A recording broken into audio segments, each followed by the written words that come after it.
Okay, so here it is. 10 times Ash Ketchum became the true antagonist of the Pokemon anime. तो यहाँ पे हम सभी उन मोमेंट्स के बारे में बात करने वाले हैं जहाँ पे ऐश का विलेन आर्क दिखा था हम सभी को. सो बिफोर वी एक्चुएट और before we really start the video, make sure you subscribe to this channel and make sure you hit the like button. तो स्टार्ट करते हैं नंबर 10 से. Ash versus Misty argument, early Kanto friction. तो हम सभी जानते हैं कि जब ऐश मिस्टी से मिला था तो उन दोनों के बीच में कितनी फ्रिक्शन होती थी, बहुत सारी फाइट्स होती थी. कभी ऐश कुछ कर देता था या फिर कभी मिस्टी कुछ कर देती थी. So Ash frequently argued with Misty, often being immature, stubborn and dismissive, and he actually resisted guidance and he acted ego driven instead of character driven, created unnecessary conflict between within the group. और कहीं ना कहीं ये तो एक point पे visible था ही कि ऐश फाइट करने के लिए ज़्यादा अपने आप को एंगेज कर रहा था, ना कि कहीं ना कहीं कुछ सीखने के लिए मिस्टी के साथ. And that actually turn the teammate into an opponent. Number 9, early arrogance and immaturity, beginning of journeys. So as we know, at the start Ash was overconfident, impatient and dismissive, often ignoring advice from Brock and Misty. तो कहीं ना कहीं यही reason था कि ऐश अपना ही antagonist बन गया था, एक प्रकार से अपना ही अपोनेंट बन गया था. एंड अब देख लेते हैं एंटागनिस्ट लेयर को कि क्या चीज़ें उसे एक विलन बना देती थी यहाँ पे. Ego without experience, treated battles casually, created his own failures, and he wasn't fighting opponents, he was fighting reality itself. ये ऐश का ऐसा एंटागनिस्ट मूवमेंट था जो कि धीरे धीरे ऐश को काफ़ी महंगा पड़ गया. Number 8, mistreating of Pikachu. जैसे कि हम सब जानते हैं कि ऐश ने जब स्टार्टिंग में पिकाचू को चूज़ किया था तो उसे कैसे ट्रीट किया था. Ash was still slumbering on his way to Professor Oak's lab to get his starter Pokemon. He did not get Squirtle that he would been dreaming of, and Ash reluctantly accept his new famous Pikachu. Ash was annoyed about the situation with Pikachu visible in Pokemon Anime's first episode. He mistreated Pikachu. He dragged Pikachu kicking into a confrontation with some sparrows, which led to Pikachu getting seriously injured. And as we all remember कि कैसे ऐश ने काफ़ी सारे stones फेंके थे sparrows के ऊपर और कैसे स्पैरोज़ ने अटैक किया था फिर ऐश को. And but the main thing was Ash hitting them with the stones, and that was his one of the antagonist moments. We haven't forgot this episode because at the end from this point onwards Ash's character development began. Number 7. So this was actually the main thing we were talking about. So Ash hurled and flung stones at sparrows. जब Pokemon के first episode में initial episodes में ऐश ने sparrows के ऊपर stones फेंके थे और after being badly treated by Ash Ketchum, Pikachu wasn't ready to risk its life for his ungrateful new master. And इसी के कारण ऐश को अपने तरफ से लड़ना पड़ा स्पैरोज से. ये ह्यूमन वर्सेस पोकेमॉन फाइट हो गई थी. And further we see subsequently flock of sparrows swoops in and attacks Ash and Pikachu.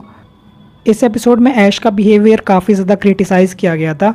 Although ये ऐश का सबसे ज़्यादा वर्स्ट मोमेंट तो नहीं है जब उसने कुछ ऐसा विलेन आर्क वाला काम किया हो, बट ये काफ़ी बड़ी चीज़ थी जो कि पोकेमॉन की इनिशियल एपिसोड ही में ऐश ने कर दी थी. Number 6, sending out his पिजियोट in the wild. तो एक बार फिर जब रिटर्न कर रहा था ऐश पैलेट टाउन में, तो जैसे कि हम सब जानते हैं ऐश फेसेस फैरोज अगेन, जो कि अब स्पैरोज से फैरो बन चुकी थी. एंड यहाँ पे eventually actually following another mass packing, Ash uses his Pidgeotto to fight against former sparrows. And fight के दौरान जो पिजियोटो होता है वो पिजियोट में बदल जाता है और जो फैरोज होते हैं उन सबको डिफीट तो कर देता है. And as a reward rather than praise, Ash orders his one of the most powerful upcoming Pokemon to stay in the forest to guard the Fearows against evil Fearows. And I would say कि कभी Pharaoh's वापस मेरे को नहीं लगता कि आए होंगे, या फिर आए भी होंगे तो इतने ज़्यादा फ्रिक्वेंटली तो नहीं आए होंगे कि एक्चुअली पिजियोट को वहाँ पे छोड़ना पड़े उसके लिए. तो ऐश ने कहीं ना कहीं ये बहुत ही अननेसेसरी थिंग की थी. एंड द मैटर इज़ और the thing to be noted was Ash promised to come back some day but he never did. Actually Ash ने प्रॉमिस किया था कि वो पिजियोट को लेने आएगा, बट जैसे जैसे उसकी जर्नी कंटिन्यू होती गई वो इस चीज़ के बारे में भूल गया और आज वो पोकेमॉन मास्टर भी बन चुका है, बट पिजियोट को उसने वापस नहीं बुलाया.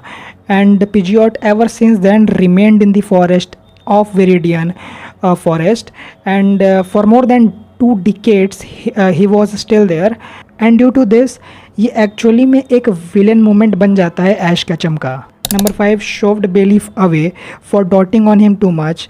तो एज वी ऑल नो कि कहीं ना कहीं बेलीफ बहुत ज़्यादा अफेक्शन शो करती थी ऐश को अपने इनिशियल डेज में, लाइक जब वो चिकोरिटा थी, और जो चीज़ ऐश को धीरे धीरे नापसंद आने लगी। And as we know at some point Ash almost exclaimed at Belief to stay away from him. Subsequently, she decides to run away from the antagonist Ash rather than being more abused. Number 4, Ash wore blackface to covertly infiltrate a colony of Pazimians. तो मैं पहले ही बता रहा हूँ, ये जो episode है वो जापान में एयर होने के बाद टोटली बैन हो गया था। जापान के बाहर ये वाला एपिसोड डब ही नहीं हुआ। So specially in the USA, as the blackface is considered as racial insult on the western land against African American, Ash better antagonist moment was not looking like Pazimians but eventually painting his face black to blend in. Honestly, United States of America में ban होने का reason यही था कि वहाँ पे ये जो ब्लैक फेस है वो रेशियल था अगेंस्ट अफ्रीकन अमेरिकन्स, एंड इसीलिए ये जो पोकेमॉन का एपिसोड है वो वहाँ पे ब्रॉडकास्ट नहीं किया गया। Not even it was dubbed in English. Literally broadcasters made it with no intention of ridiculing anyone, but Ash felt like a villain in this episode. क्योंकि आप खुद सोचो, ऐश लुक अलाइक तो किया पेजिमियंस जैसे, but actually just to look like them, like totally to blend in, उसने face अपना ब्लैक भी कर लिया और ऐसे मैनर में किया जो कि एक्चुअली ऐसा लग रहा था कि उस मोमेंट को वो ह्यूमरस बनाना चाह रहा था। Number 3, he ordered Pikachu to use fatal lethal force against humans, for example Team Rocket.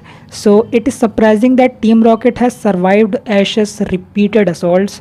Honestly, we all have certainly felt empathetic for Team Rocket at some point.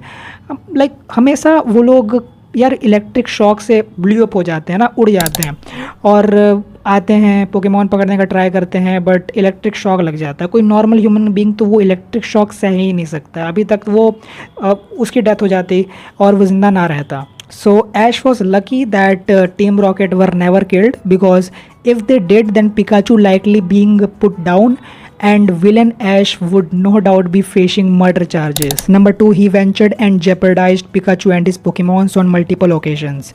तो Ash ने अपने Pokemons की जान और Pikachu की जान कहीं ना कहीं बेट की है एवरी टाइम।